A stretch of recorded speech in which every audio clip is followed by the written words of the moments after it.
The U.S. and Israel now know who they're dealing with in Iran. His name is Mojtaba Khamenei. He's the country's new supreme leader, taking over from his slain father. Large crowds in several cities have rallied to show their support, waving national flags and holding portraits of Ali Khamenei, who was killed on the war's first day. The new man in charge is described by analysts as a hardliner, deeply embedded in Iran's political and military establishment. Mojtaba Khamenei has risen to power amid Israeli threats to target the new Ayatollah. U.S. President Donald Trump previously described him as unacceptable and warned that any successor chosen without his involvement, quote, isn't going to last long. We're joined now by Esmail Baghaei, spokesperson for the Iranian Foreign Ministry. Thanks for coming on to DW News today. Mr. Baghaei, your country has named a new supreme leader, Mojtaba Khamenei. He's the son of the previous leader, Ali Khamenei, who was killed in the U.S.-Israeli attacks on February 28. What kind of signal is Iran sending to the U.S. and Israel by picking Mojtaba Khamenei now? Thank you for having me. We don't care what kind of signals others take or get from this selection. This has been done in accordance with the Constitution. The Assembly of Experts has decided in accordance with the Constitution to name him as the third Supreme Leader of Iran.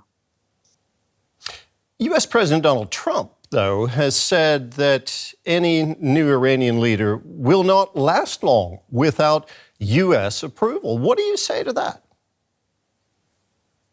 Again, what we are doing, what the Assembly of Experts has done is in accordance with the Constitution. It doesn't concern any outsider to intervene or to tell us who should rule Iran. We are exercising our right of self-determination. This decision is taken in accordance with the Constitution, and I think those countries, those politicians, those outsiders who dare to talk about another country's leadership shall really be held accountable, because this is against international law. This is a lawless behavior that is against all the rules and principles of international law and civility.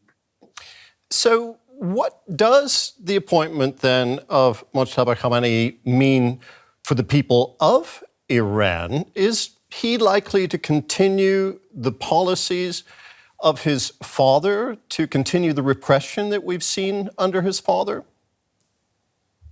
It's not true. I don't know why you call repression. It is part of negative stereotyping and cliches that has been going on for long with respect to Iran. Well, with all due respect, I'm referring to the thousands of protesters who were killed. As I said, Iran is a democratically elected system in accordance with the Constitution. We are exercising our right of self-determination. You may not like our system, but this doesn't mean that by you, I'm referring to certain Western countries, to intervene in the affairs of Iran. But may I remind you that your government itself has acknowledged that thousands of people were killed in the uprising recently. That was the government of Iran that carried out that repression, which was directly connected to Khamenei. It's not true.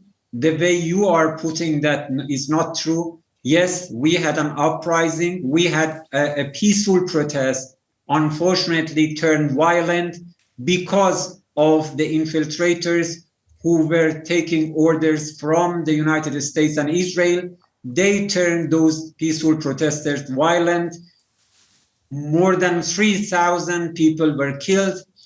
2,400 of them were named martyrs because they were either police forces or they were innocent bystanders who were shot by those infiltrators, by those gunmen who wanted to make the number of those who were killed higher in order to provide for the intervention of the United States. Please remember that the United States president said that we would come to your help if there are the numbers of deaths high.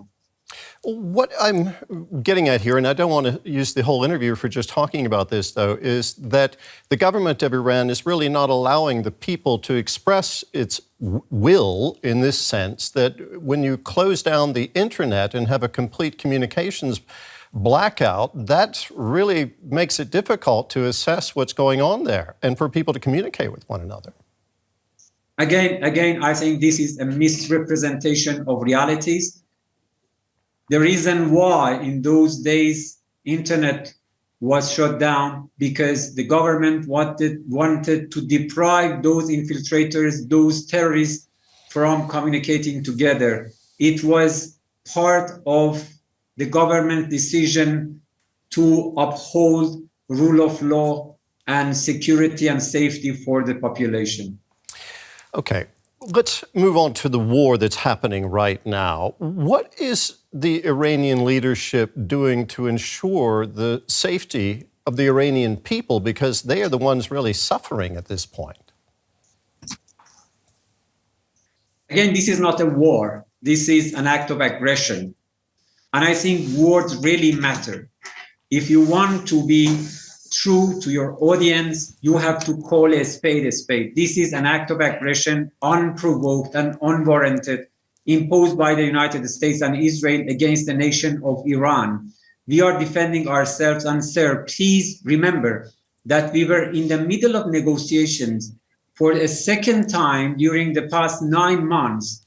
Iran came under a military aggression by the United States and Israel while we were talking together. So this is an act of aggression. This is the blitz imposed on Iran. Well, the aggression is not just coming from the United States and Israel at this point. We're seeing the Gulf states, neighboring states to Iran, being attacked. Let's take a look at how Iran has been responding to those attacks by the U.S. and Israel. You need to be honest about that. How do you justify Iran's attacks on neighbors like Oman, which was involved in trying to broker some sort of arrangement, a deal on the nuclear program? The UAE, Qatar. Sir. This is a misrepresentation. Did we start this war?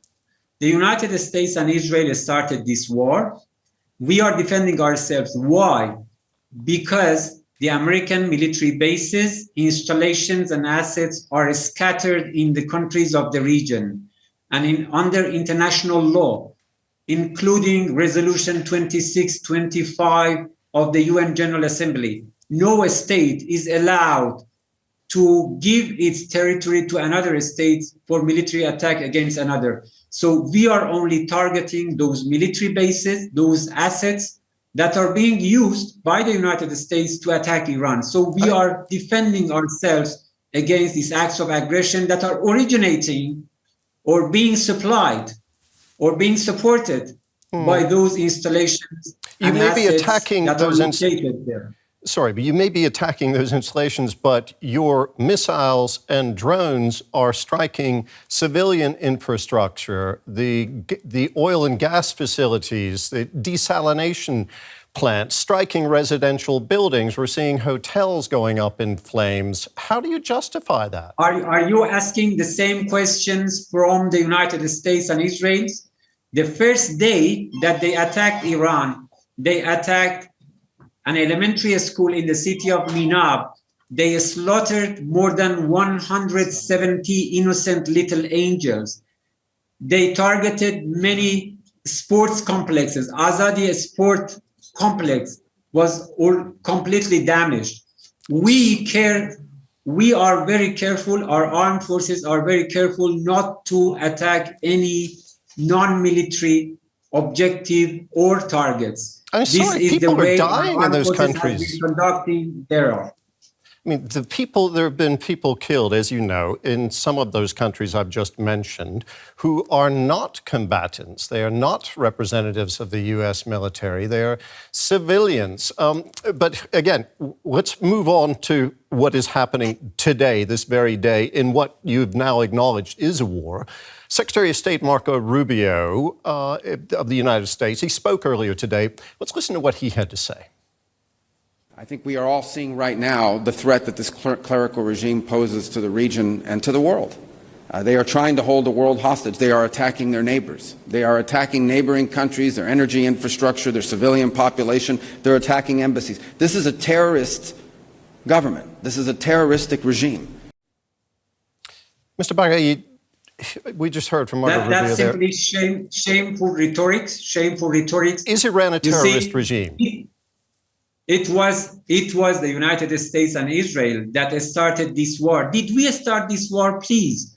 Iran didn't start this war. Iran is defending itself against these acts of aggression by the United States and Israel. Is Iran terrorist, or those who assassinated our leader, assassinated our people, killed more than 175 innocent persons intentionally, only in one single act of aggression in the city of Minab? So these are all rhetorics. They have to be held accountable for making our region insecure, for making the whole world insecure because of the consequences of this imposed war against the nation of Iran. I would just point out that that school that was hit in Iran was beside a military installation, and that it is indeed being investigated. Please don't say it. Please don't say it. That's a sort of laundering of their crimes. Don't say it because they have been killing. That's not a fact. That's not a fact. You are always justifying these acts of genocide, the same you did with regard to Palestine. They killed more than one. Are you saying that school that was struck is not next to a military installation? This is organized laundering of their crime. You launder their genocide in occupied Palestine.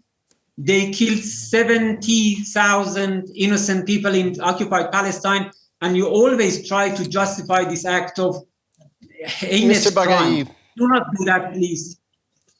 Mr. Baghaei, we're really not here to compare one situation to another, but we do want to come back to Iran. I wanted to ask you about who is actually in charge of Iran, because we heard the president come out and apologize to Iran's neighbors for striking them, yet the strikes have continued. On that very day, the strikes on some of those Gulf states that we've mentioned continued, and they're continuing now. That suggests that Iran's political leaders are not really in control of the military, and many people are wondering who is in control of the military. Can you help us with that? If you listen to me carefully, I will tell you. If you listen carefully, that was not exactly what he said. He said, we are sorry for any inconvenience that our defensive operations may have caused to our brothers and sisters in the Persian Gulf countries. We do not apologize for defending our people. Our president said it very clearly that we do not attack any country that is not helping the United States and Israel in attacking Iran. Under international law, we are entitled to defend our people. Those military bases and installations are being abused or used by the United States to conduct military aggression against Iran. Do you expect Iran to sit idly in the face of this aggression? Well, to call it an inconvenience for the neighbors, I would say is a euphemism. But again, can you tell me who actually is in charge right now of the armed forces of Iran? Our armed forces are acting in accordance with the Constitution. Right now, we have the supreme leader, and previous to that, we had an interim council. So everything is in order. Our armed forces are entitled to defend Iran's territory and sovereignty against these acts of unprovoked aggression. What about Iran's allies? Can you tell us where they have been in terms of helping you deal with this situation? What support have you been getting from countries like Russia in this war? We are a sovereign nation. We know how to defend ourselves. We have our relationship with other countries, but we know how to defend our people against the aggressors. We know that Iran has been assisting Russia in its war against Ukraine with drone technology above all. Is the Kremlin now returning that favor? As I said, we have had defense cooperation with Russia. This doesn't mean that our cooperation with Russia has been against any country. That's another big lie that unfortunately has been propagated for a long time in Western media. We have nothing to do with Ukraine conflict. And here in our defense, we know how to defend ourselves. What would you say needs to be done? What can be done in this current situation, perhaps with your new leader, to de-escalate the conflict? Do you ask Iran how to de-escalate? Did we escalate? Did we start this war? Come on. This war was imposed on Iran, on the region, and on the whole international community. The consequences that the whole world is paying is because of the United States and Israel's attack against Iran. We are just defending ourselves, sir. But your foreign minister, Abbas Araghchi, said in an interview just the other day that Iran sees no reason to negotiate. It's not asking for a ceasefire. If that's the case, what would victory look like for Iran? What are you hoping to achieve by continuing this? His response was to a question about diplomacy. What he said, and I'm repeating, we were in the middle of the negotiations. Don't you remember that we were supposed to meet on Monday in Vienna to talk about technical details of any possible deal on nuclear issue? The same happened in June. We were supposed to meet for the 6th round when just 2 days before that, the United States decided to attack Iran with the help of the Israeli regime. So what we have been trying to say is that we have been in a diplomatic process. The diplomacy was betrayed by the United States. So please do not talk about diplomacy. Iranians have always been for diplomacy. We were talking, we were negotiating when our country came under this egregious act of aggression. Well, if you were to try to resume diplomacy under the current conditions, how would you go about doing that? Who would you contact in Washington or in Jerusalem to discuss a possible de-escalation? I think our full concentration right now is to defend our territorial integrity and sovereignty. Our cities are under constant missiles and bombs by the United States and its proxy, Israel. So right now, each and every Iranians are focused 100% on defending our dignity, our sovereignty, and our freedom. Esmail Baghaei, spokesperson for the Iranian Foreign Ministry, thank you very much for talking with us on DW News today.